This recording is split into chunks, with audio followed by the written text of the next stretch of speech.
Okay. Welcome, everyone. Happy Pride. This is WeHo Reads Pride and Joy in the Matrix, and I am excited to bring together three very talented authors tonight. We've got Reuben, Tihi, Hayslett, Patrick Nathan, and Alex McElroy. And later in the program, we'll be doing some guided writing with Amy Spies. So welcome to all of you. This is an interesting time that we are inhabiting.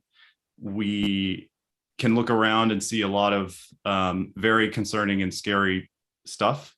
But we're also on this journey on the road to joy, looking for those bright moments that might give us some hope and chart a path out of this situation. So I'm excited to be facing that very thorny problem. And I want to start just by asking you to go on a short little trip with me. If you want, you can close your eyes. That might help. I want you to visualize all the negativity that has been rustling around in your body for the past while. You can give each one a name if you wish: anger, guilt, frustration, sadness, loss, grief, whatever they are. And just think about those pieces coalescing, condensing, becoming heavy, becoming heavier than you can carry, and they're too much. And so you let them go. They're dropping out of your body. They are falling into the earth. They are going and joining the magma core where they can be amongst their friends. But I hope we'll be all a little bit lighter now that we've visualized leaving those pieces behind. So with that, we've got a really fun program, I think, but also I hope to get into some prickly discussions. And I want to start us out with a little bit of exploration of this idea of what Pride Month is. It's evolved over the years, and when we look around, we can see a lot of commercialism, a lot of I mean, it's not so bad, but preening and strutting. Pride is a time where people put themselves on display, and it's a time when representation is something that we've fought for, and we have during this month. But I wanted to ask each of you, our authors who are participating, kind of what your Pride's been like thus far. What are you hopeful for this year? And maybe some of the advice you might have for how we can make use of this special moment that we're living through. A lot of questions.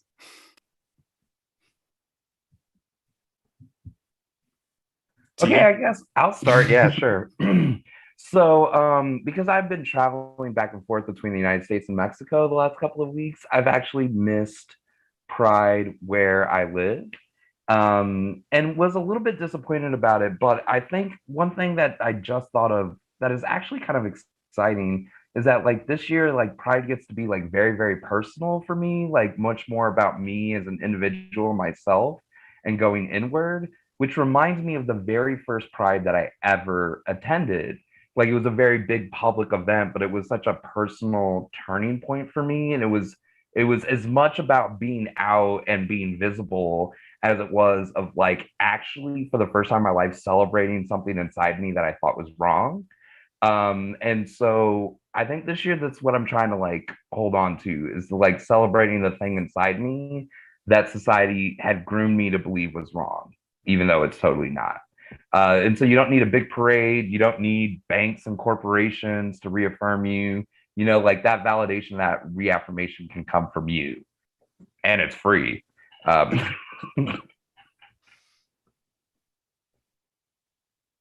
Yeah, I mean, um, I'm really interested in this. I'm living in New York for the first time in my life, and so this is like my first time in a city, I guess I would say, where I feel like I um can be myself. Like the sort of the language that I always use is like I live in a place where like if I get a flat on my bike, I would feel okay, like, going to like get it fixed. Like I feel like, how I present for the most part, I feel like safe around New York and okay. And so this like notion of like pride for me is something that is I'm trying to get accustomed to the importance of it, almost because what has been most important about being here and adjusting to life in New York, and New York is like, I came out as trans a couple of years ago, so as I'm like still adjusting to all of that, right? And so I've only really been out in New York, in this place where I do feel pretty safe. So that's a really interesting thing for me, is like how trying to adjust to like how the month will be any different from like how I've felt pretty able to live for the most part. And I feel really, really lucky for that. But I also, it's nice to like be in spaces where like I feel even more sort of, I guess like welcomed isn't right, because like I think the cynicism is absolutely there, and I'm an extremely cynical person. But I guess I'm just really curious about how it's going to look for me, this being sort of like kind of like my first Pride really being fully in public in a city like New York. So I feel like I'm still really adjusting to it.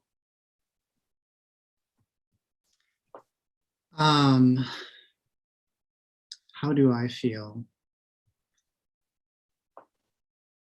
I feel sort of like it's Christmas and I should be very excited. But I'm getting a very distorted kind of view of things, I guess. Probably because I just got back from a vacation and haven't really left the house yet. So aside from a cashier being like, Happy Pride, my interaction with Pride Month has all been through social media thus far, which has been overwhelmingly negative, unfortunately. My social media of choice being Twitter. Choice is a weird word, but yeah, basically the Nancy Reagan stamp thing, and the US Marine Corps having rainbow bullets to represent, queer service members. Yeah, it's been rough. The Christian fascists thing, that was really fun to see. Yeah, so I don't know. I have plans to like go out and be in the community with friends, but this year definitely feels like one of the most apprehensive in a long time. I think because of the explosion of anti-trans violence, the explosion of anti-trans legislation, having a nominal party in power that refuses to do anything to even give people hope. So sorry to, come down on everybody, but that's kind of what I'm going into it with, I guess. Yeah, that kind of dissonance where I've felt this a lot over the past couple of years when, you might have a milestone or even a birthday where it's like, how do we celebrate while still, being in the middle of many things that cause us to be fearful or anxious or feel unsafe. And obviously, you should celebrate, you should take that space from, whoever is trying to take it from you. But yeah. Personally, I'm having difficulty with that, I guess. Is that, I'm in a headspace of having read all three of your books very recently. Patrick's most recent book, Image Control, The Atmospherians by Alex McElroy, and Dark Corners by Tihi. And kind of, I'm being online, being in a space like this, I'm like also kind of with my head in books. And, I'm wondering about and maybe we can talk more about this later, but each of you has created, or at least one, or if not multiple worlds that you're inviting readers into. Patrick, yours is looking very closely at how we see and be seen in terms of images online. Isle's book transports us into a cult where masculinity is at stake, and definitions of masculinity. And Tihi's book has a lot of moments of magical realism around kind of really awkward and bad interactions between queer people who've been marginalized and maybe, lashing out at each other. So with that kind of like context, if you're thinking about what the ideal pride would look like, what us coming together as a community would look like, if it's once a month when we feel empowered to take the stage and put forth, a better vision of what queer community could be, what would that be for you?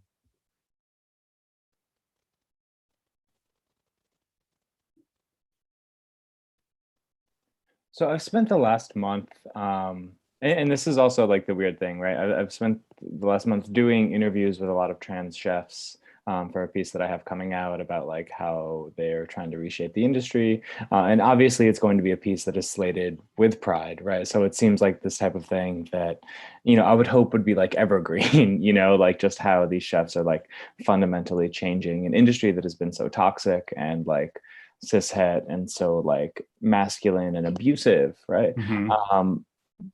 But I think talking to them, I've thought a lot about like how I think maybe my to echo a little bit of like what Patrick said and to articulate maybe a little bit more what I was trying to say is like I think the ideal for me is how are these spaces created throughout the year, right? Like these people who like aren't aiming to like the restaurant isn't like a it doesn't like dissolve like it's not a pumpkin that disappears on like June 30th, right? So like how are they like all of these chefs were very actively trying to create restaurants that were disabused of many of the like toxic elements sort of shape their own careers, right? So I think if I was trying to envision like what like a sort of safer, a more like protective and creative queer spaces looks like, I think it would be that, right? That just very like ground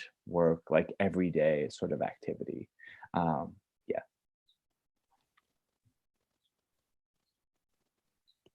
I think my ideal pride is definitely probably not a parade, like almost definitely not a parade, but I think something that taps in more against like a non-Western idea of ritual and ceremony in a sense in which people can like, this is what I envision is just like a like rite of passage, an annual rite of passage that we do so that we're always someplace different than we were at the beginning of it. And I like the idea of like possibly like reimagining and revisiting that every year, and that there's a new self that you're like birthing or coming home to every year around this time. That would actually be really awesome. I like that. Man, no. I like that. It's like molting. Yeah, I think like I kind of basically am a synthesis of those two views. Like, I don't want to feel like I have to save my gayest shit to pitch to magazines in late May with the hope that they will find them more marketable because I'm putting myself on display in some way.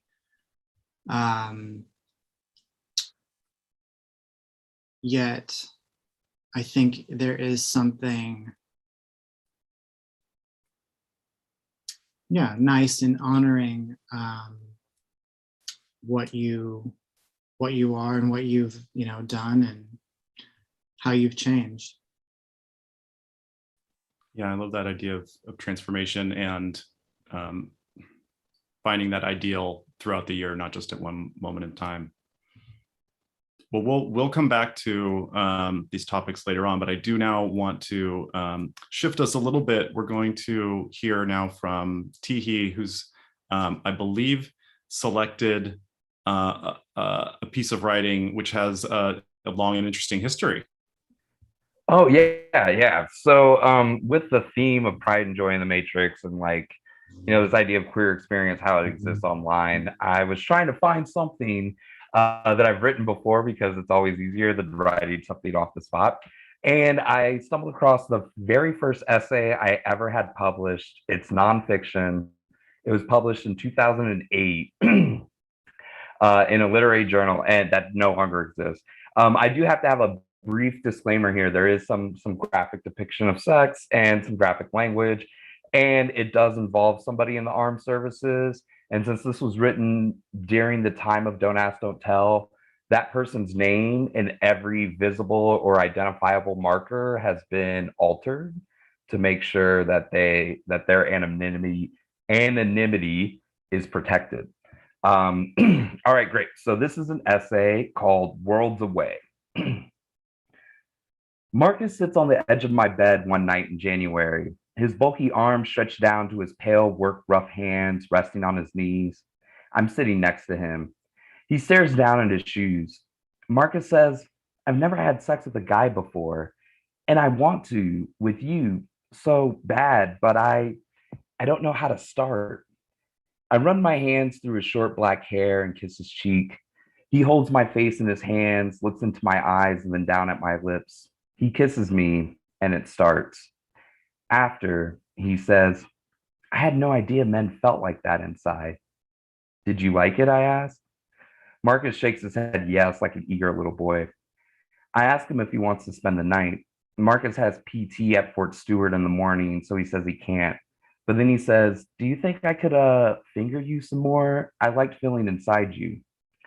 I lay stomach down on the bed as I feel the heat of his fingers slip inside me. Marcus pushes them deeper and I muffle my face into the pillow. He whispers, wow. Marcus calls every night at 10 o'clock and says he's going to come visit me again when his exit papers are processed and he's out of the Army. Marcus tells me all about the filing and the approval. I don't listen to much of it. It's not my world. They're making it hard for me, he says. They don't want me to get out. He calls again in early February.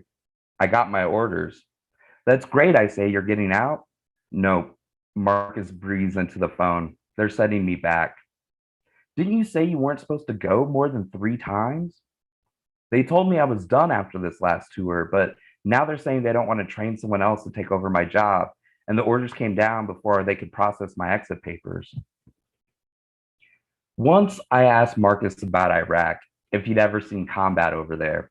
He said he sees combat, but he's never seen combat. He works in mortuary services. 2 weeks before his field deployment, Marcus says he wants to come up to Statesboro to see me. After field deployment, he won't have much free time before he ships out, and he'll be gone for 14 months.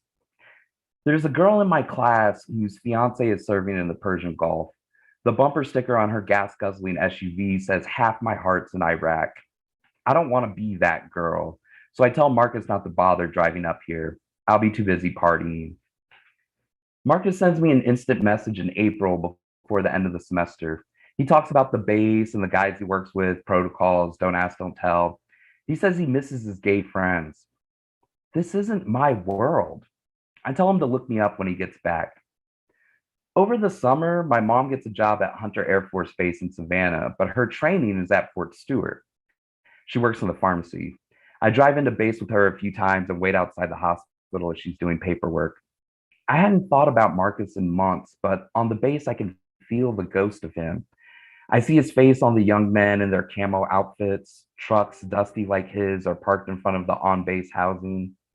One sunny day, I sit on a picnic table and smoke cigarettes. I stare at the buildings, the marching troops, the soldiers walking importantly with papers in hand. This used to be Marcus's world. His MySpace page used to have a picture of Buddha. It used to say he resided in Georgia. It used to say he was bisexual. Now it's a white background with the pale face of an Asian girl vomiting blood and razors. Now it says he lives in Baghdad. Now it says he's straight. For a few days, he'd post blogs. He'd say he hates the Army and he's always depressed.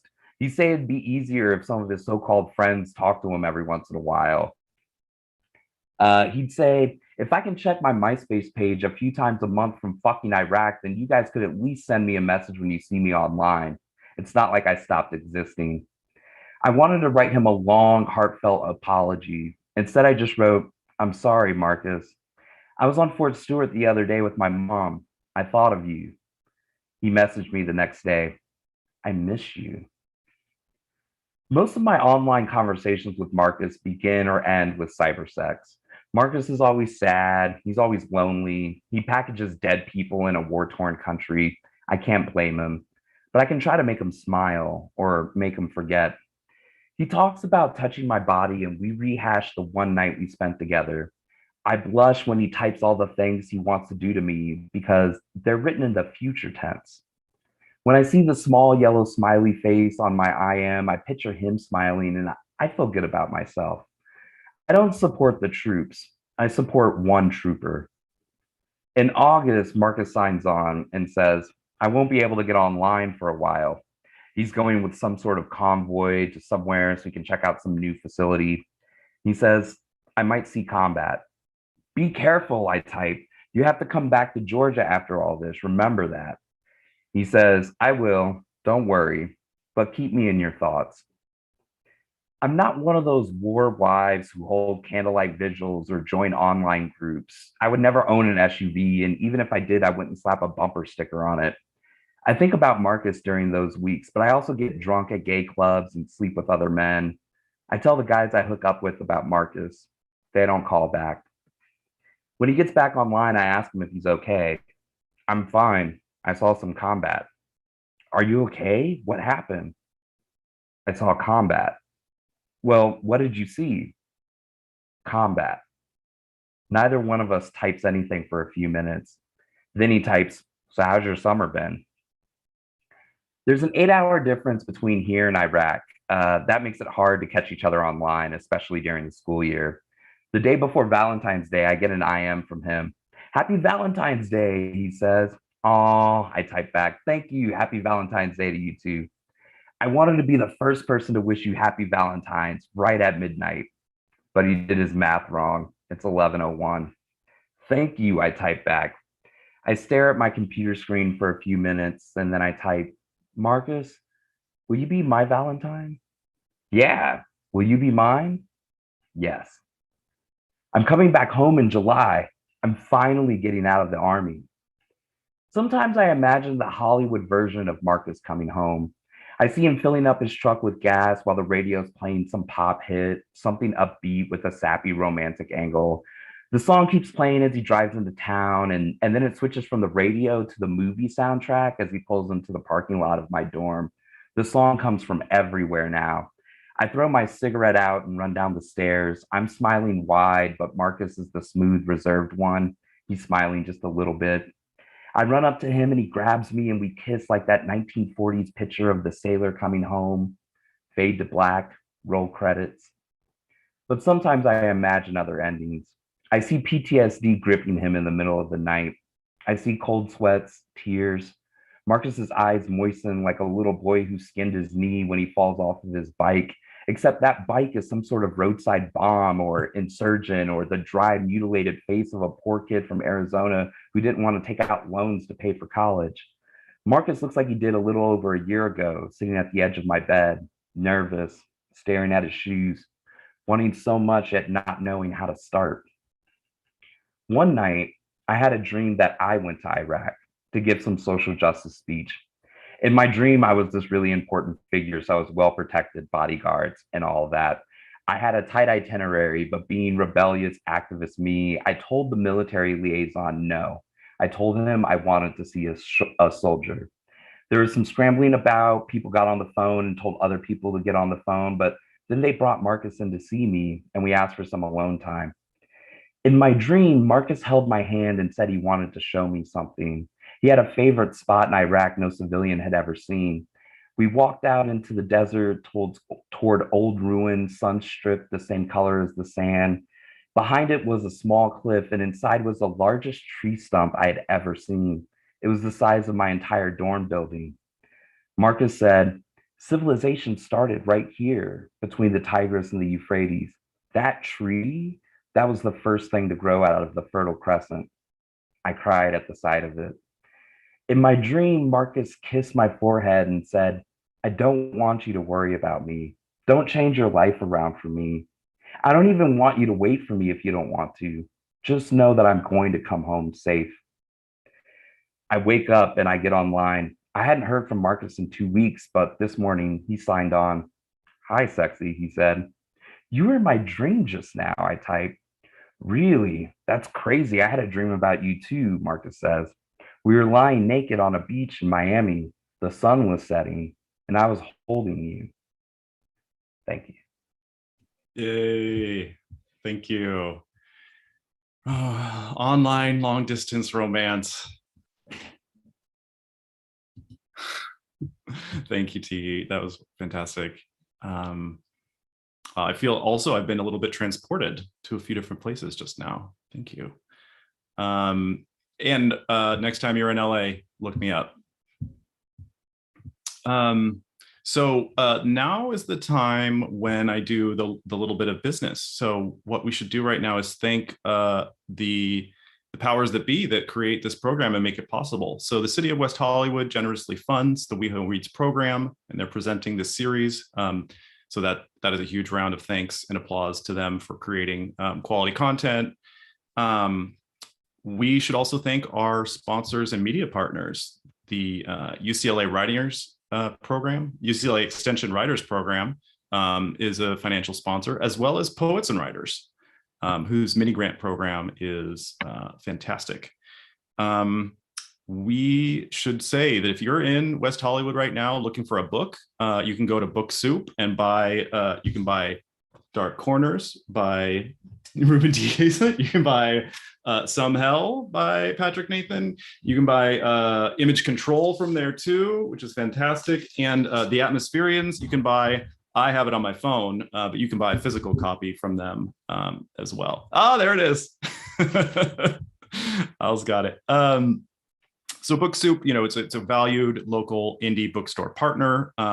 We also are pleased to be partnering with bookshop.org. So for those of you who are maybe further afield, you can go online. I'll send you the links and you can shop all the different authors who participated in this program on there.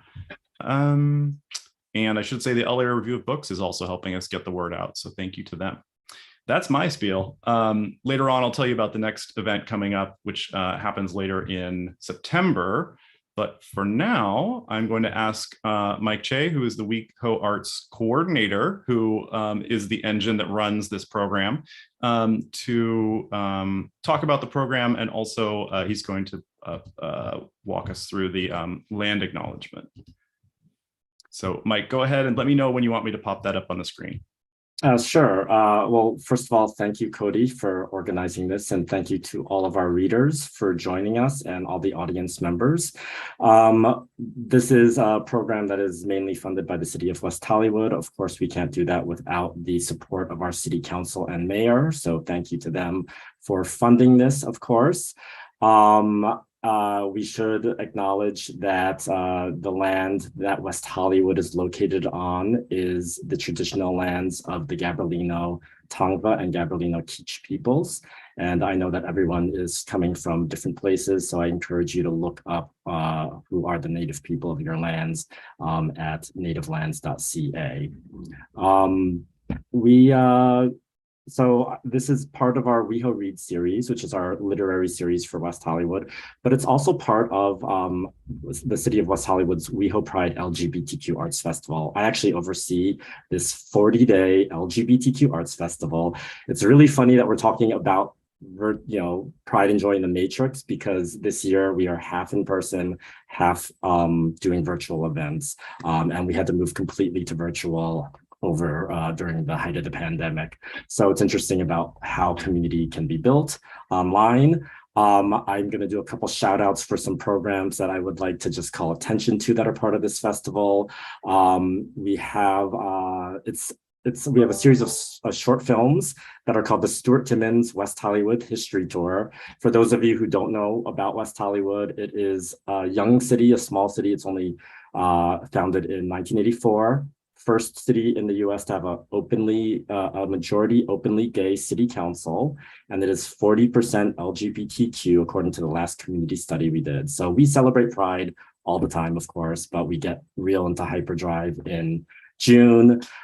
We just did our very first WeHo Pride weekend, the very first time the city has produced its own. It's usually been partnered with LA Pride, and successfully we had this weekend, the last weekend, that was just really great, and it wasn't as commercial as LA Pride has been. So it's been really actually quite nice. And I'm sure it will only get better. I'm sure there's always people who have have comments, but it's going to get better, I'm sure, over time. Some other projects, we just have a lot. We've got projects which pair younger LGBTQ people with seniors, and they're doing some musical performances. We've got a Comic-Con happening at Plymouth Park on the 18th, LGBTQ Comic-Con, along with a free 1-hour concert from GMCLA, the Gay Men's Choir. Vox Femina, which is an all-female choir, is doing a tribute to Sondheim. You can find out all this information at pride.weho.org.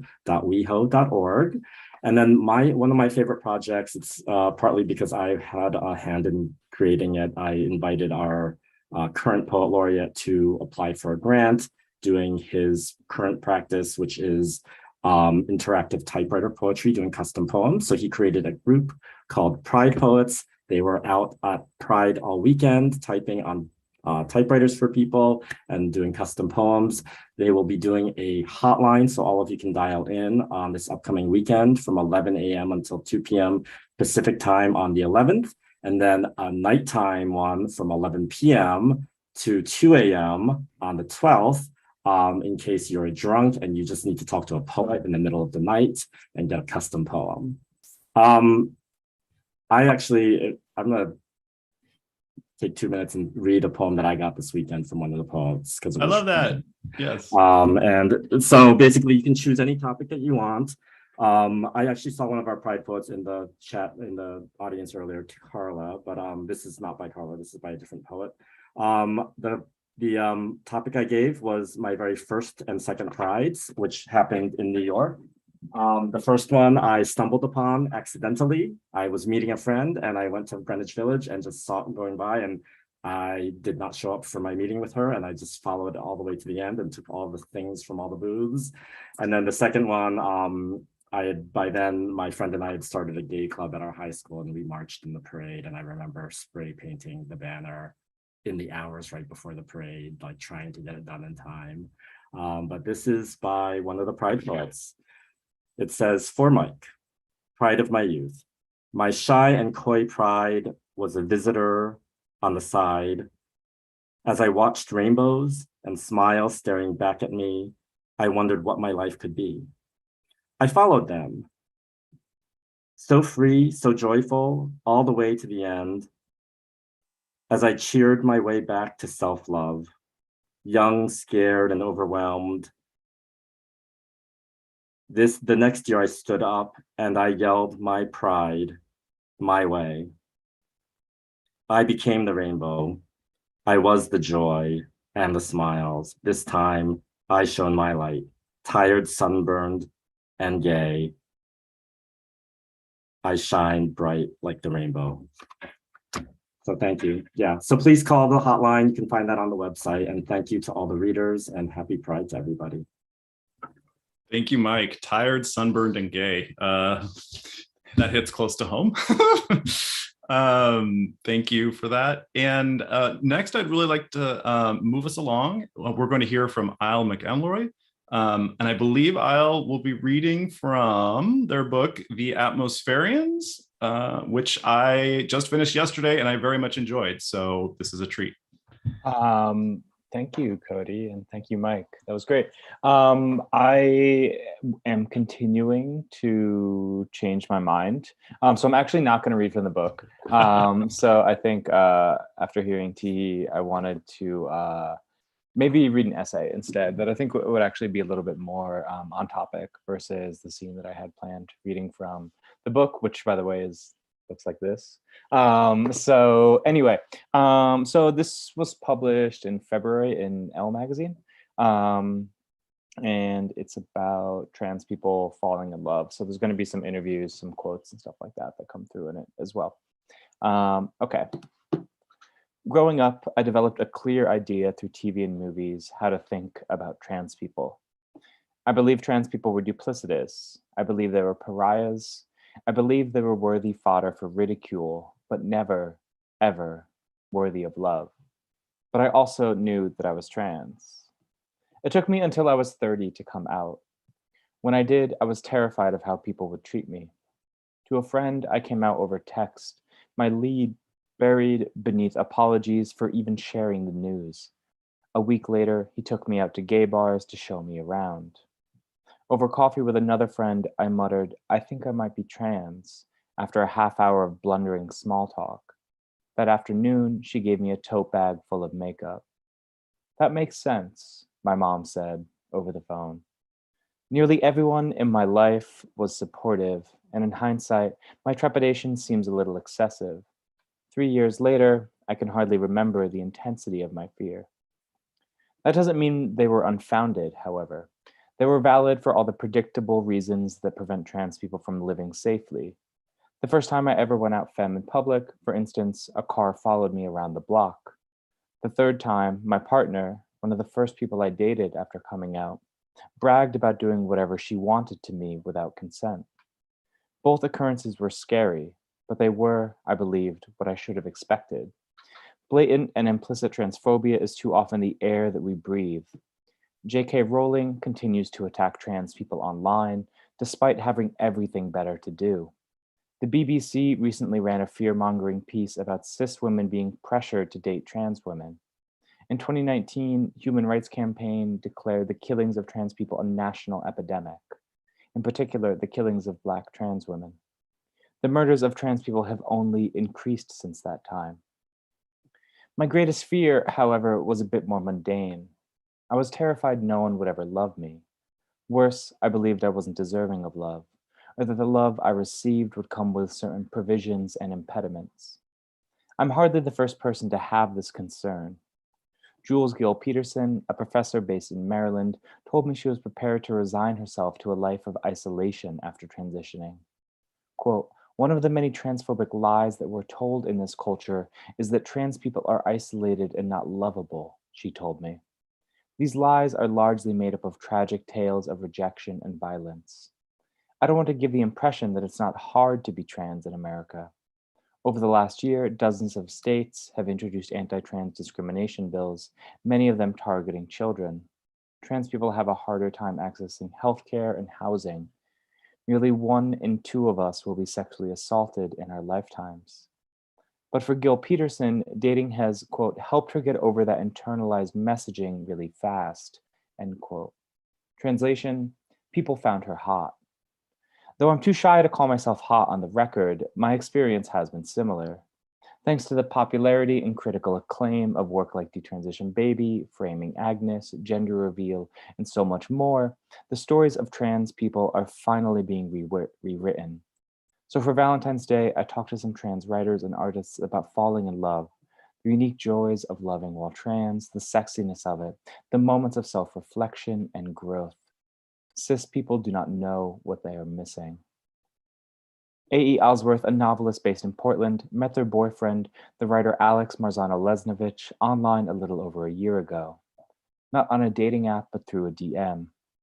Quote, they very sweetly asked me a question about teaching, and I answered very earnestly and did not understand that they were flirting, Ellsworth recalled.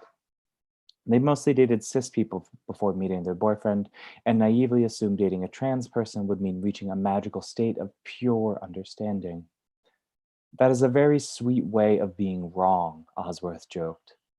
Both them and their boyfriend identify as non-binary, and their ability to, quote, hold space for really different conceptions of each other's gender feels, to Ellsworth, really trans. I forgot to give a warning about swearing, so I didn't swear there. But there was, you can add, you can, decide where to add it.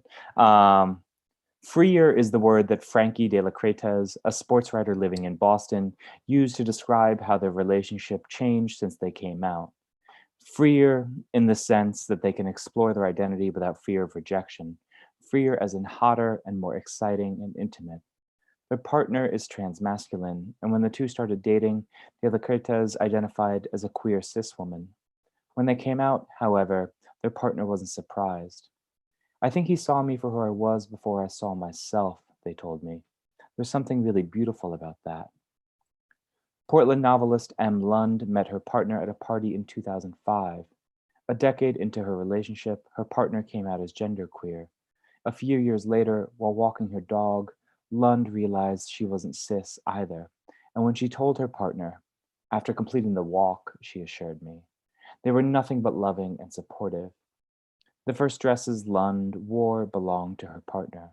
Coming out has made things a lot easier for them both. We're both able to be who we are, she told me, which is a lesbian couple. More importantly, the relationship and their marriage as of last year has only deepened since Lund transitioned.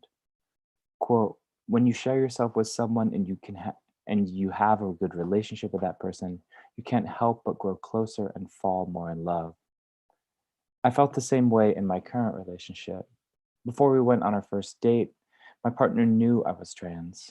Nonetheless, I was nervous to dress femme around her, worried being my true self might push her away, that it might result in the hermit life that Gil Peterson also feared. When I think of being seen, of being supported, I think of the time we went to the movies after only a couple of months dating. Before leaving the house, I agonized over what to wear, whether to wear a new dress, and worried she might not be attracted to me if I did. In the end, I decided to wear it. I wanted to wear it. And when she met me at the theater, her first instinct was to compliment what I was wearing. She offered the kind of support I never safely received in prior relationships, and our connection evolved in ways that neither of I expected. With her, I had nothing to worry about. I'm going to skip ahead a little bit, and there are some thoughts about dating, and then this is sort of the final couple paragraphs. Gil Peterson has also given a lot of thought to creating models for trans love. She's hesitant to idealize queer love, which runs the risk of concealing abuse, and has learned a lot about romance from friendship. Both require good communication, good boundaries, and are open to building forms rather than presuming we know in advance what a good relationship is. The freedom she is describing was echoed throughout my conversations, the freedom to be yourself, to create new expectations, the sexual freedom born out of being in tune with your body. For Gil Peterson, this freedom is beautifully trans. You have this real improvisational freedom that can allow you to figure out how you go together with other people in ways the straights and the cis would only ever dream of. At the risk of idealizing, trans love at its best is a dream. It's sexy, improvisational, open, honest, hot, tender, loving, imaginative, caring. Did I say sexy? Sexy. This is the story that ought to be told, because this is the story that's true. Thank you. Yes, thank you. Thank you, Al. I am going to share that link in case you loved the essay as much as I did. You can share it with your friends. It's available on Elle. And the part that we can swear about said, I think Ellsworth said, that's really fucking trans, which is great and beautiful and sexy. Thank you, Al. We are going next to Patrick, and Patrick, you can tell us what you're going to read or how you want to do this, because it's your turn. You're up next. I'm going to read from this book that came out in August of 2021. It's a book about a lot of things. Don't really know how to sum it up very well, but it's basically about kind of the intersections of social justice, visibility, structural inequality, and also the ways that we sort of participate in these things kind of unwittingly through social media, through traditional media that we consume, through the ways that we present ourselves, things like that. So the part that I'm going to read from, the context is in February of 2019, Esquire published a cover story called An American Boy at 17. And the profile was this boy, Ryan, that is his name, right? Yeah, Ryan, who was a suburban high school student from Wisconsin who, wasn't sure how he felt about women being able to get abortions, or, wasn't sure about, trans rights, and, things like this. And kind of the way that the article is all set up is basically like, why is nobody listening to Ryan? Why is nobody trying to understand, what's going through his head? And he's afraid that, he can't even like flirt with a, girl anymore and stuff like this. So this is the part of the book where I'm kind of talking about that, and also talking about masculinity kind of overall as a performance versus an imposed identity, and also whiteness at the same time. I was never supposed to write a book like this. Fiction was my landscape for imagining how to reconcile being a person. Essays were for thinking. My nonfiction work was never supposed to be personal in any sense of the word, and I was under no circumstances to use my sexuality as some sort of talking point. Neither was I supposed to refer in interviews to myself as a gay or queer writer. That part of me wasn't supposed to matter. I'd convinced myself that to be taken seriously as a writer, I could only be an unadjectived writer. But these two images were working to erase me, not help me. They were images the industry had chosen. My imagination had been what Sarah Schulman calls gentrified, a mentality, quote, rooted in the belief that obedience to consumer identity over recognition of lived experience is actually normal, neutral, and value-free. Just as long ago, my assigned image of masculinity no longer fit, which is a hard suit to wear with a dick in your mouth, I came to see this image of the neutral writer as a straitjacket. Yet there is no blank or neutral, not as a writer and not as a man. To aspire toward neutrality is to participate in your own oppression. For my part, growing up, I could at least look like Ryan, though I was shorter and frankly more handsome. But what does it mean for the American boys, trans, black, femme, and so on, who can't even pretend to play the part? What they see on this magazine cover is pure exclusion. This is the kind of boy who matters, and boys like you do not. At the same time, boys who do fit the mold, white, straight, and uninterested in the lives of others, are reminded that America loves them and will protect them at all costs, even if the price for those other boys is their lives. What Esquire did was not engage in debate, as Fielden claimed. Fielden is the editor-in-chief, or was at the time, but instead loudly shunned concerns that queers, women, and people of color have raised for centuries, concerns especially pressing under the Trump administration. Editorially, it closed its eyes to reactionary whiteness and chauvinistic masculinity, regurgitating unchallenged narratives that pretend these harmful ideologies are neutral. By refusing to connect the dots between ignorance and systemic violence, Esquire actively policed who matters and who does not. It's the same wound pundits ripped open after the 2016 election, elevating and valorizing the suffering of white people rather than focusing on the deadlier, more widespread pain of marginalized persons. What Esquire upheld was the gentrification of American suffering, reiterating to its audience that pain and poverty and terror are irrelevant until they affect the white, the male, the straight, or the Christian. A common lament in this country is this country's obsession with, quote, identity politics, so phrased to make it seem as if it's the identities of marginalized persons that are what's corroding our political discourse. For me, though, identity isn't about how I choose to approach politics. It's about how politics has approached me, or confined me, even attacked me. My sexuality isn't something I choose to think about every day. It is an identity assigned to me by an ignorance that threatens my life. This is an unsolicited politics. In return, it is ethical to demand that white people think of their whiteness, that men see their masculinity as opposed from without. What we must demand, not only of our editors, but of anyone who holds institutional or visible power, is to be aware of this ethics. The stories you choose, the words you leave on the page, and the images you frame are not games. The devil already has enough advocates. These choices about magazine covers, about representation, about the images we come into contact with every moment of every day are decisions that contribute to how livable my life in this country can be, not to mention the lives of millions of people I've never met. These are decisions that get people killed. All of this is propaganda that can no longer be invisible. It's telling that totalitarianism in America is unnatural, that fascism is unnatural. These are regimes, it is imagined, that restrict or deny freedom to speak, to gather, to pray, or even to think. We ground stories in these regimes because they fascinate us.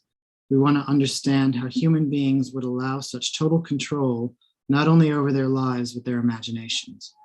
We want to imagine the circumstances under which people like me or like you, who might otherwise enjoy freedom, would accept such a narrow vision, not only of what comprises a life, but what is possible in a life. It can't be said enough. Americans have no right to not understand those who allow themselves to be dominated by totalitarian rule. This nation, where freedom is merely a brand, an ideological export, is the most submissive, beaten, and terrified country on earth. I'll stop there. Thank you. Where freedom is merely a brand, you're going to burn it down. Bucket. Oh, yeah. I love it. I mean, also, I had to throw that in there. Yeah. I remember when reading Image Control, that part about the gentrification of the mind is really interesting, because I think one place we find ourselves, if we're raised within a system, is not understanding the invisible boundaries or ways that system works. And one thing that your book did for me was lay bare a lot of how we view each other and how we can see each other as dispensable and disposable and transactional. So I think that might be a good kind of segue into our discussion. I'm removing the spotlight from you, so you're not, so you can share the stage now again with everyone. Yeah, I would love to talk a little bit about the platforms that we're using to engage each other. We're on one right now with Zoom. We're on a couple, actually. We are on Zoom. We are live streaming to YouTube. I'm taking pictures and posting them to Instagram. I probably need to drop some links in Twitter. And honestly, the only part of that like feels good is actually like seeing your faces and talking to you. We spend so much time interacting with each other's avatars rather than with each other. And I wonder what that's doing to us and how we look at one another. So I'm going to stop rambling, but I am going to ask if maybe we can, have more of a conversation here about experiences you've had online. What are the worst? What are some of the good ones that have come across? Are there any that are good? Where should I be? What can I cancel? What can I opt out of? Yeah, I'd love to hear from you. And especially, we have some spaces which are specifically queer online, but those aren't always safe either. Actually, yeah, I wanted to lift that up a little bit, because I think like something that's like amazing about queer spaces is the ability, or is that the space can hold so much, hold people of different races, nationalities, classes, backgrounds, all in one space. Like that was the most amazing thing about gay bars. The first time I went to a gay bar, it was like an interesting thing about like online gay chat rooms when I was a teenager. And that could be our strength, but I feel like often it's a battleground because of the the privileges that certain people have that they don't check, that they bring into these spaces that I like to think are sacred. So I'm actually very hesitant of where I engage in online spaces that are for queer people. Like I have to hear from several other people who have closer identities to myself before I will like dive into it. And it started because I was on Tinder when Tinder finally was open for queer people. And I came across this profile where the second picture that this guy had was his ancestry DNA result, because he was like an ethnically ambiguous looking person like I am. And he had just gotten asked that question so many times that it had to be the second picture on his profile is here's exactly the racial breakdown of me. I've like had that so much on dating apps that it's gone like it's pretty difficult. So there's a lot of potential, there's a lot of like potential joy, but there is still a lot of problems. There's a lot of reckoning, I think, that we as like the queer, larger LGBTQIA community, we need to grapple with to make our online spaces safer for everybody.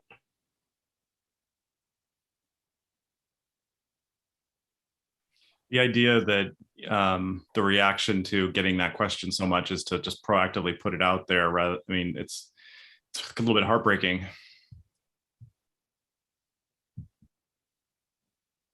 I refuse to do it. Yeah.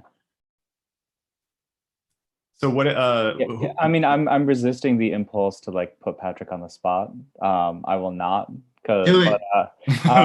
Well, you write about that very thing in Image Control, right? Like, you know, how like I think especially like like, you know, dating apps and love and stuff like that, and especially as I mean, and just generally kind of the missed opportunity that I see in online spaces, which are in content incredibly democratic, incredibly diverse, and in form absolutely fascist spaces. And it's the form that I think, and you know, as I argue in my book, Whoa, it's the form that is the problem. And why does it have that form? It's because it's a profit-driven engine. And why is it a profit-driven engine? And it's because it's owned by a corporation that has nobody's interest at heart. It's the same reason why a lot of pride celebrations have become kind of a gross nightmare, is because who is sponsoring it, who's controlling it, who's owning it. I think if queer spaces online were actually owned, controlled by queer people, they would be very different. I think Jenny Odell really gets at this in How to Do Nothing, where she talks about connectivity versus sensitivity. And all these spaces are very much optimized to be connective, which is basically getting the most out of the least. And sensitivity is very much how do we understand one another, and, you know, basically like how do we understand one another versus how do we optimize the spread of information.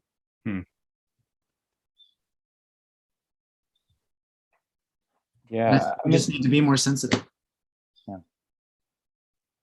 but I think is it the question though that like how, I mean, I'm interested, like it's almost as if like the space is like a great place, like someplace like Twitter, right, where I spend most of my time, right? It's like, you know, I can go in there and it's a great place for me to like show up and leave, right? Like it's also like where I first started reading Patrick's work, right? And like where I think we first started talking to each other, right? And where I think like so many other like queer people who I've met, like just writers who I've met, have been through those places, right? And it's like we're in there like sort of like trauma bonding on the hell site, where like we all sort of come together and don't really know how to leave. And I think like that sensitivity can happen outside of that space, right? But like while we're in there, we can't help but like we exist with the, you know, how we know how to interact there is like we just follow the sort of like the Twitter language, right? And like the Twitter thinking too, because like we need to think in that way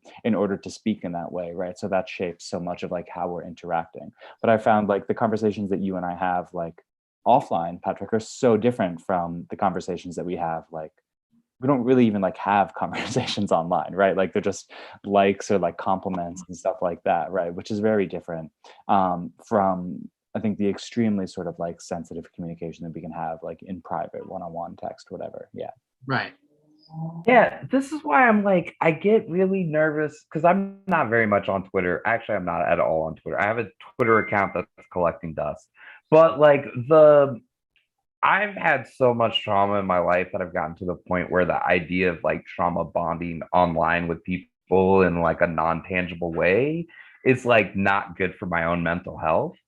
And like, because like there's nothing wrong with trauma bonding. Like everyone has trauma. Is us as queer people, we have a very specific kinds of trauma that I feel like a lot of like non-queer people can never really understand. And there's like an ocean to dive into between two people who can meet and like hash that out. Lately, as I've gotten older, as I've put a couple of decades between me and the last greatest trauma I've had, I've actually become like more protective about who I want to share my trauma with and who I want to like bring into that fold of like these are the things that happened to me. And it is mostly because of like mental health and sustainability. Like I don't have it to be like, you know, bleeding hard over every single meme and every Twitter thread because like I wouldn't be able to live my day anymore. Um, so like I definitely like hear you because like the internet space, the online spaces are that great place for queer people to meet each other.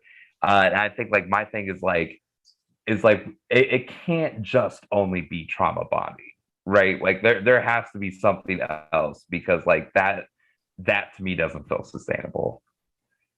Well, I guess You, yeah. oh, go ahead. I mean, like I feel like I was being a little too glib, right? When I was like, so like like I mean, there are other things, right? And like I wouldn't be going back there, like you know, strictly for that, right? And I guess like mostly what I meant by that is like people can like it ends up being like very glib the conversation level that's happening. But I also think that like you know what you're talking about, T is like very healthy, right? Like you know and I have like you know felt that same desire to like you know not share in the same way that maybe I thought that I might have been able to when I was younger or something like that, right? Like I will still share things about myself, but I'll do it like one-on-one rather than like you know like with someone like who I trust, right? And so versus like sharing it as like publicly as you know might be incentivized by um by um,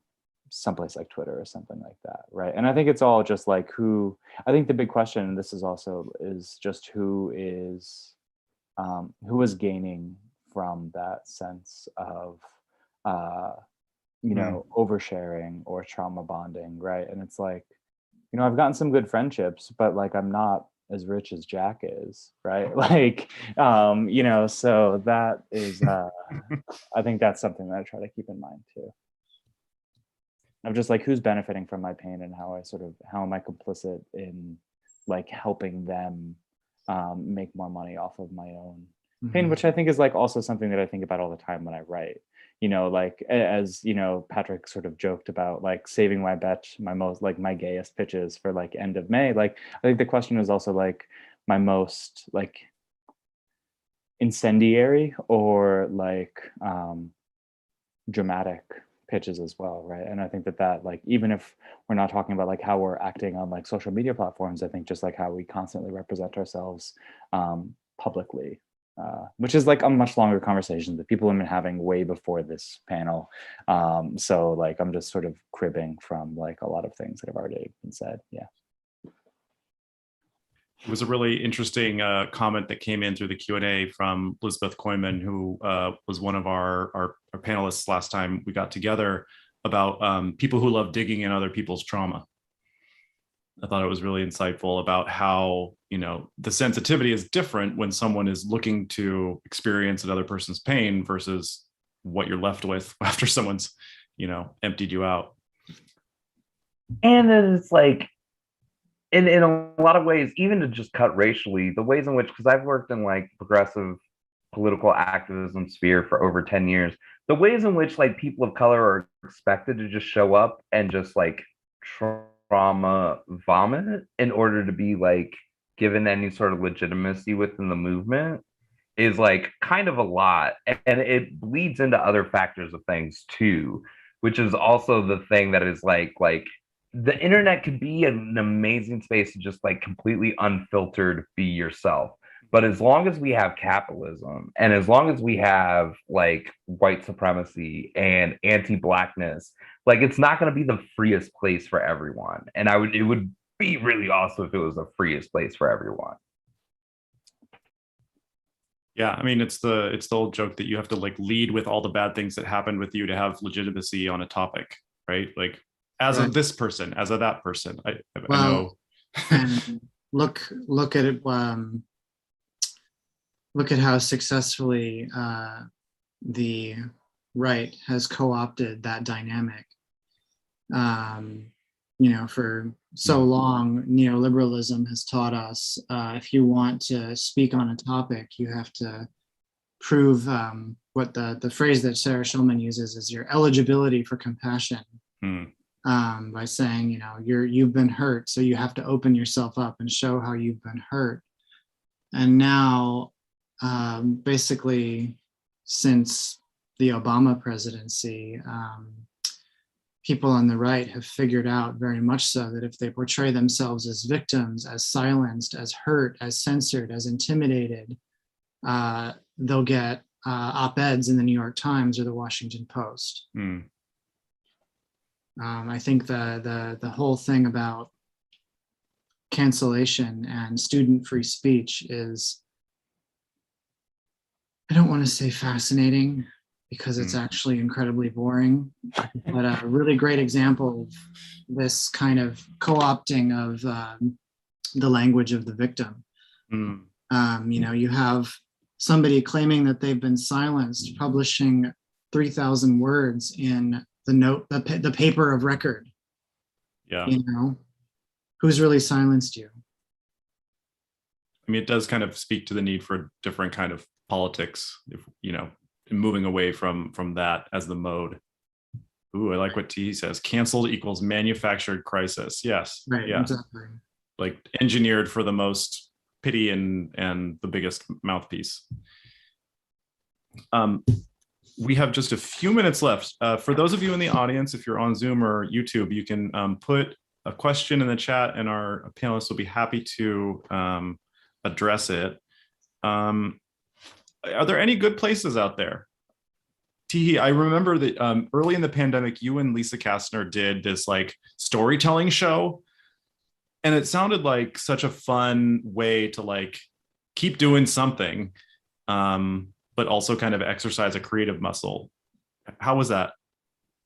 We actually haven't done it in a while because I started working on my like second novel and it's taken up so much of like my like creative capacity that we were on a hiatus for right now. But the good news is I'm like 2/3 of the way through this novel. So it was, to explain for people in the audience too, this was a really fun thing that we did. It was an impromptu storytelling happy hour where we had a jar of storytelling prompts that I would randomly pull for every one of the guests, and you had about 2 minutes to come up with a story based on something like road trip or like high school job, like random crazy things. It was a ton of fun, but yeah, like to produce that, I needed to save the time to work on this book, and the book has been going really well. So soon, and Lisa's in the content. Yes, we need to do it again. We need to do it again. August. Let's do it in August. Speaking of future work, Isle, I know you mentioned you've got a second novel in the works right now, or it's got a published date actually. Yeah, I sold it. We just announced actually this week, yesterday, officially. But yeah, my second novel is coming out next fall with HarperCollins. So congratulations. Yeah, thank you. It is called People Collide. It is about a husband and wife who trade bodies. Ooh. Yeah, and then One thing I noticed about each of your writing is that there is an element of the surreal or magical. I'm speaking now about fiction, but it's sometimes it rises like really prominently, but other times it's just this like low grade burn. Like in the Atmospherians, it was the man hordes, which I found to be eminently fascinating. But yeah, I mean, that's maybe a conversation for another time. But I don't know if you're interested in saying like what's fascinating to you about bringing in the unbelievable into your fiction. When you talk about creating space, with me, that's what purpose fiction serves generally. I don't know really how to describe it, but creating fiction is such a relief, because you go away out of all of this and you go into this other place that, sure, it's horrible and horrible things are happening and people are getting, killed and tortured and whatever, but there's something about its uncanniness and unfamiliarity and newness, and also the fact that it's not real. It's basically I feel like it's where I go when I need to. Like space for the imagination, or for your room to move, Space to be psyche. Space to be a soul. I feel like everything in our world, particularly in this country, is a vast unconscious conspiracy to deprive a person of a soul. In America, you are supposed to spend every single moment of your life thinking about how you can make more money, thinking about how you could be working harder, thinking about your side hustle, whatever. That is soul annihilating.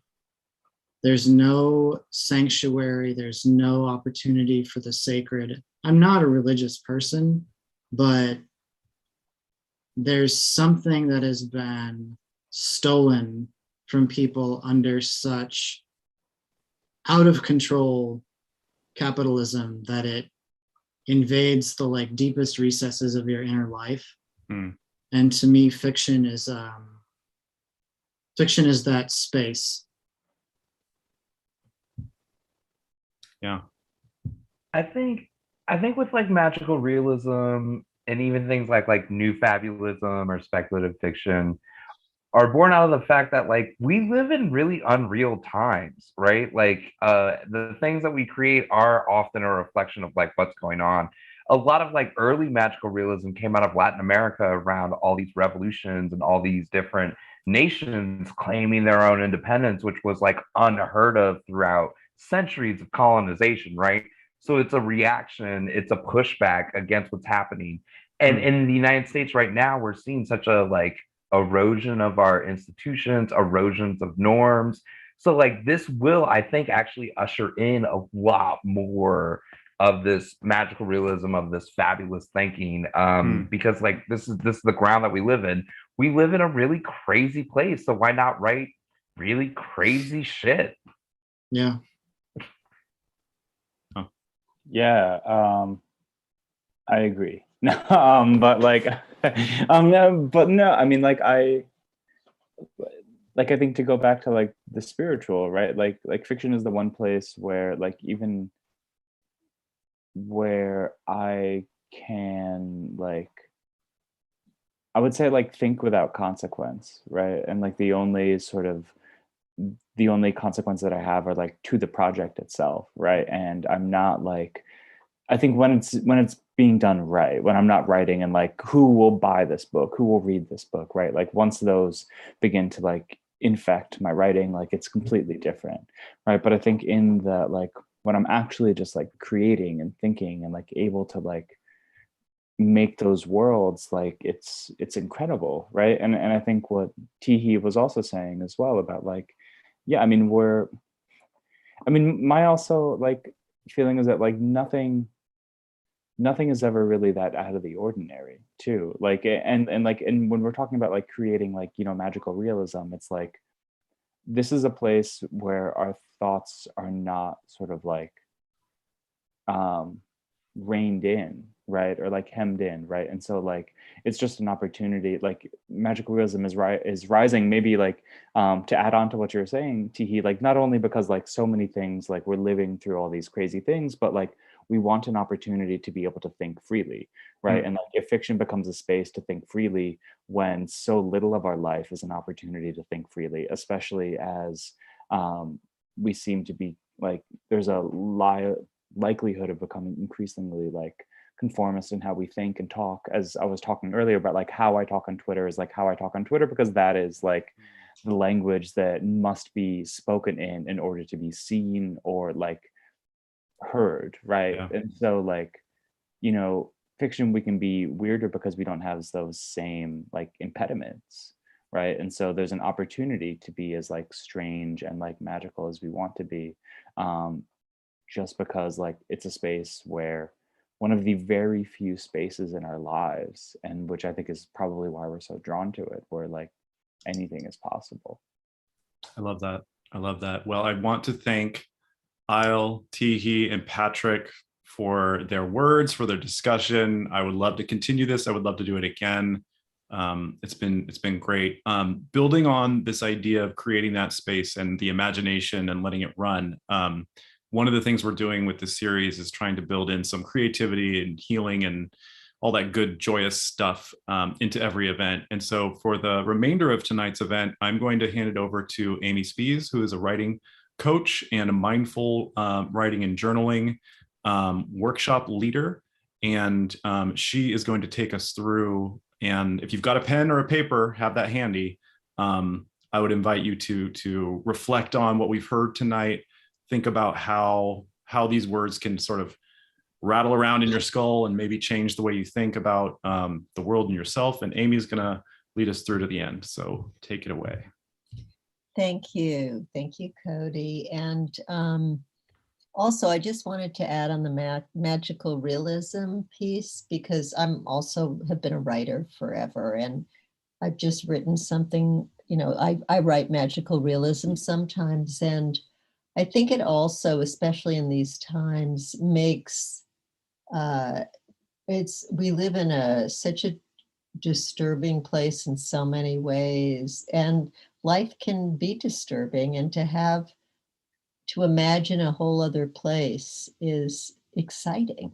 You know, it's exciting. So I think that's just part of the writing process. And so I wanted to take just a minute, because you've been listening to a lot, to just kind of settle in for a minute. And so I wanted, if you would go along or close your eyes or whatever, we're just going to take a couple breaths together, because science has shown that when you breathe together, your heartbeats synchronize. So inhaling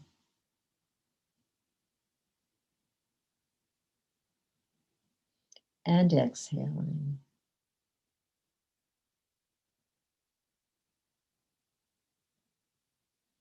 And a second breath in.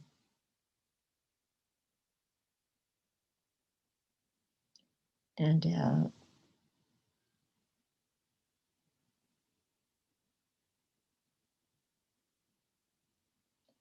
And a third inhale. And exhale.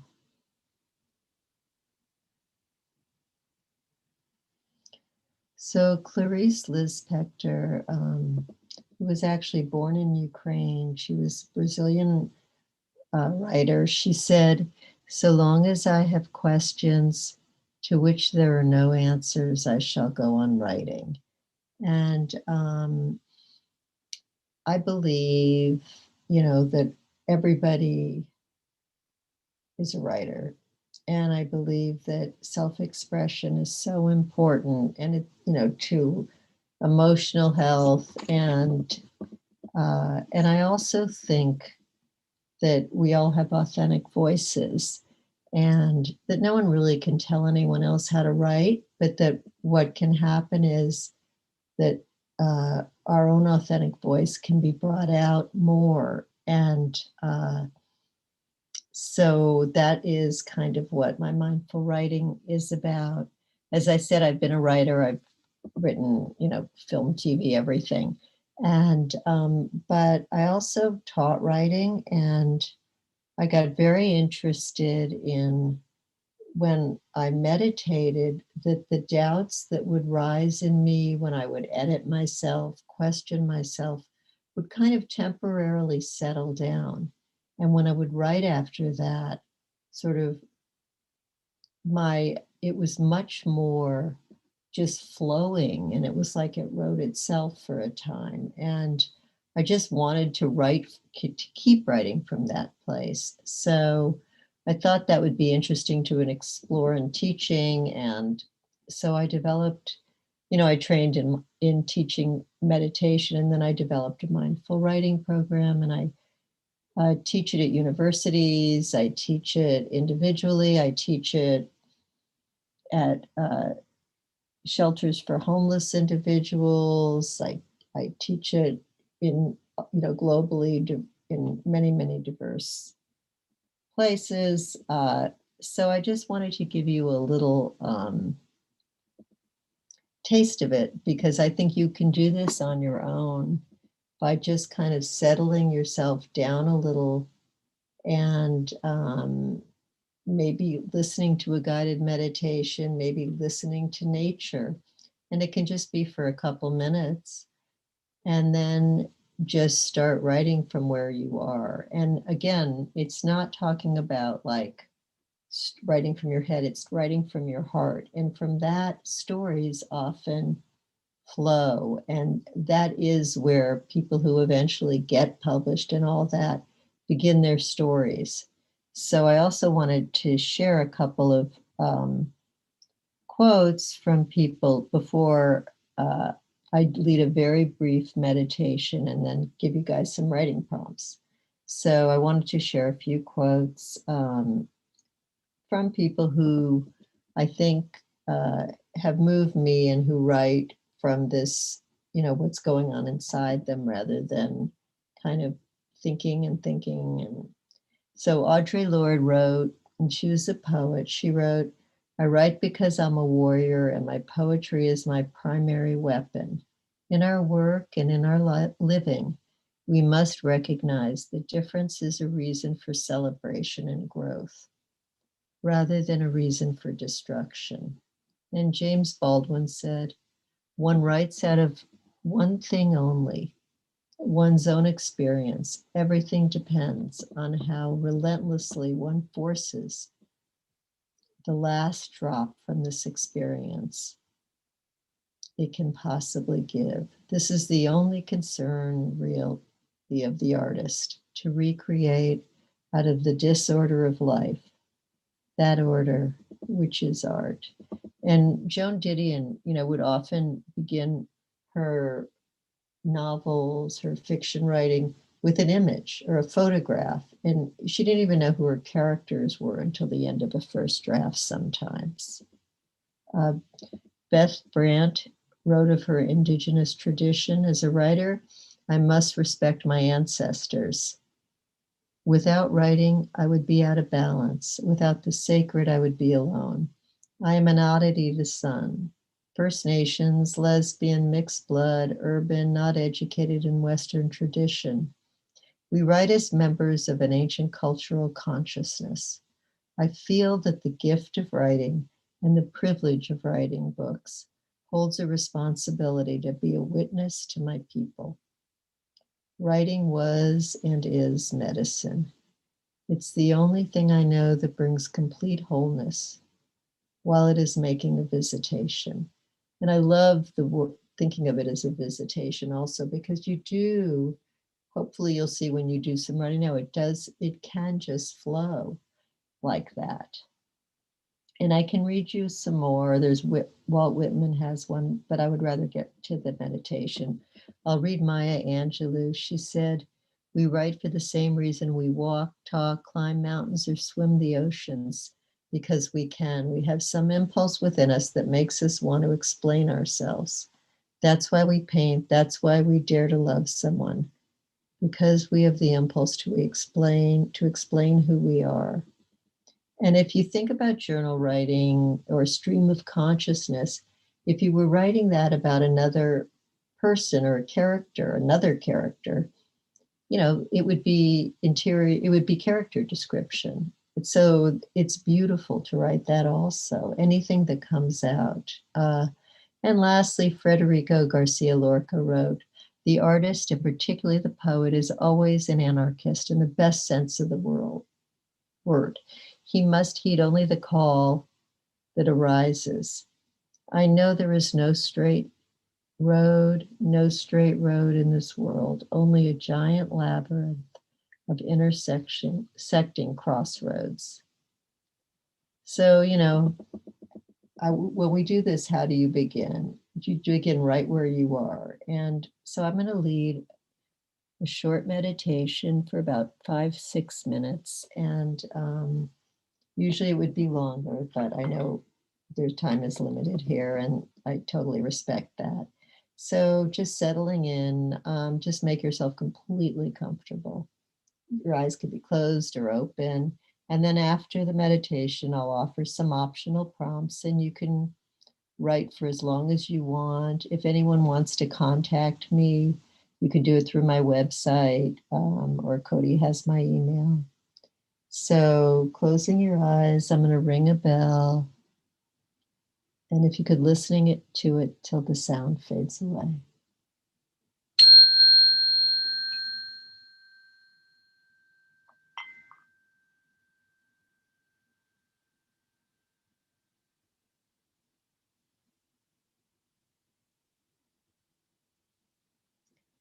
Bell Hooks said, "Knowing how to be solitary is central to the art of loving. When we can be alone, we can be with others without using them as a means of escape." So letting go of everything that happened before arriving right now in this moment.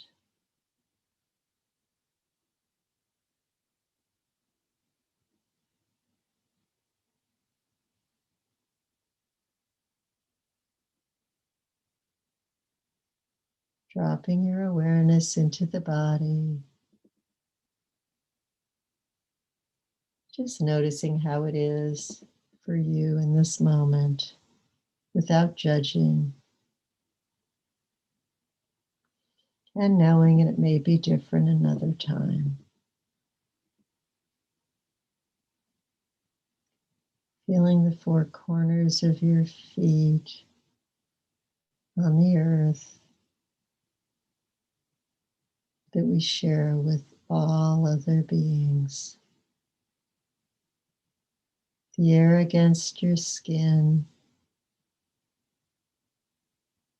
separated from the space inside by only a small, thin, porous layer with cells growing back and forth every second. Things always evolving.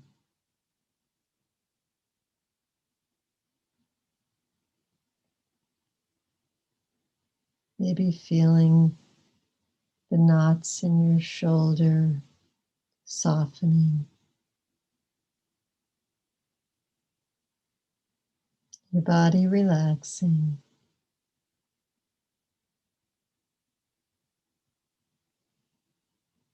And maybe focusing on your heart.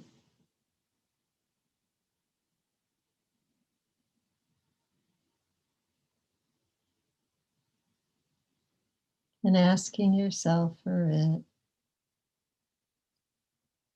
knowing that there may not be an answer, just a feeling.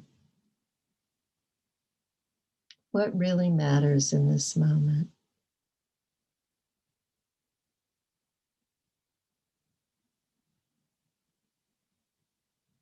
What is important to you, truly?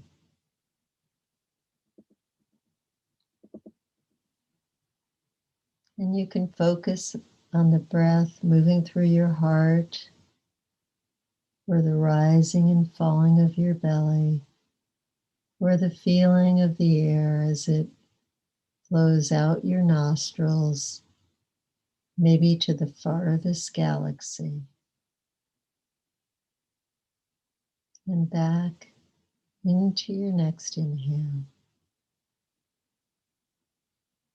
And knowing that you can always return to your focus on the breath as an anchor. It is always there for you.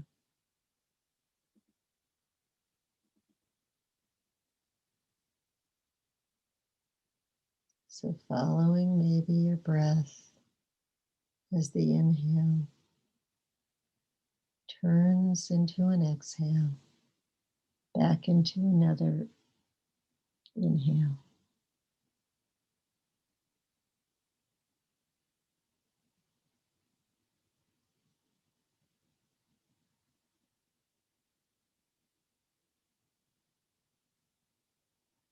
And thoughts will arise. That's what the mind does.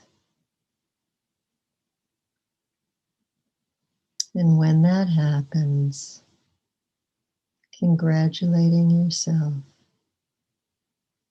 on noticing and waking up from that trance of thinking and knowing it will be there for you another time, and returning perhaps to the sound of your next inhale, knowing that you're not your judgments, not those stories, not the to-dos.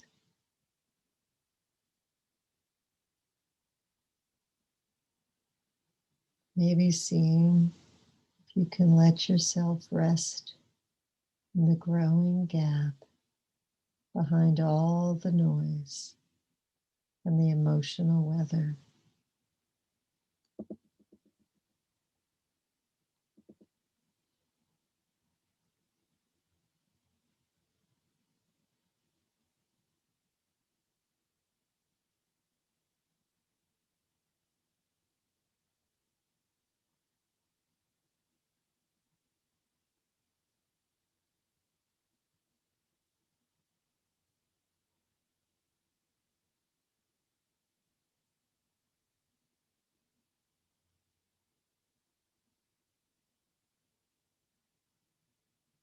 Floating in the stillness.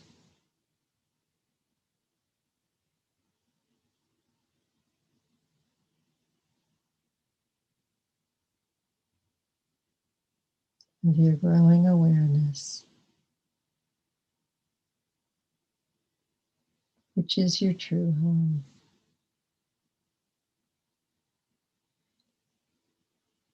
And ending with a quote by Gabriela Mistral. I write because I can't disobey the impulse. It would be like blocking a spring that surges up in my throat. For a long time, I've been the servant of the song that comes, that appears and can't be buried away. How to seal myself up now? It no longer matters to me who receives what I submit. What I carry out is, in that respect, greater and deeper than I. I am merely the channel. And listening to the bell till it fades away, please.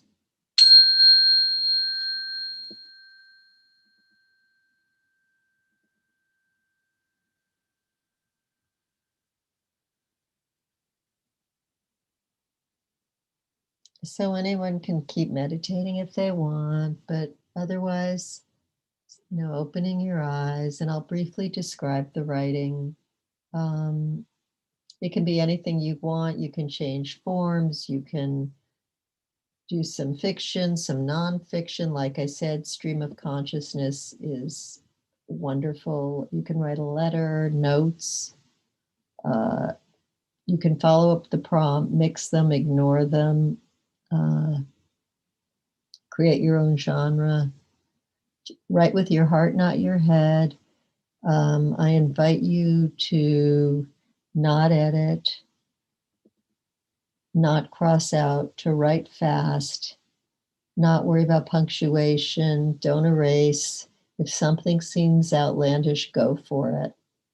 Usually it turns out to what brings everything together. Write from your heart, not your head. So optional prompt 1, which I think is also going to get put up, is there's a couple quotes. Virginia Woolf said, "No need to hurry, no need to sparkle, no need to be anybody but oneself." And Langston Hughes wrote, "Go home and write a page tonight and let that page come out of you. Then it will be true." So the invitation is to write about where you are right now, whatever that means to you. And then the other prompt is off a June Jordan quote, which is, "We are the ones we've been waiting for." And William Wordsworth wrote, "Fill your paper with the breathing of your heart." So write about what your heart is saying or feeling in this moment, possibly about pride, what that means to you, or anything you want.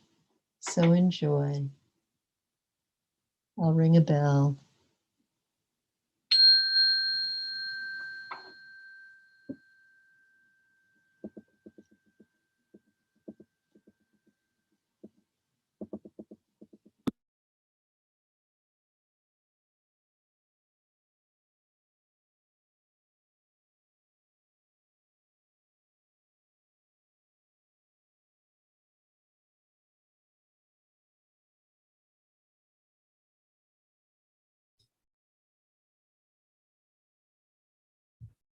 Thank you, Amy. So please check out the writing prompts, which we'll put in the chat, and take as much time as you need, as much time as it flows. I'm going to end the recording and the stream. So I want to thank everyone for your time tonight and for your inspiration. And we wish you, again, a happy Pride. Thank you.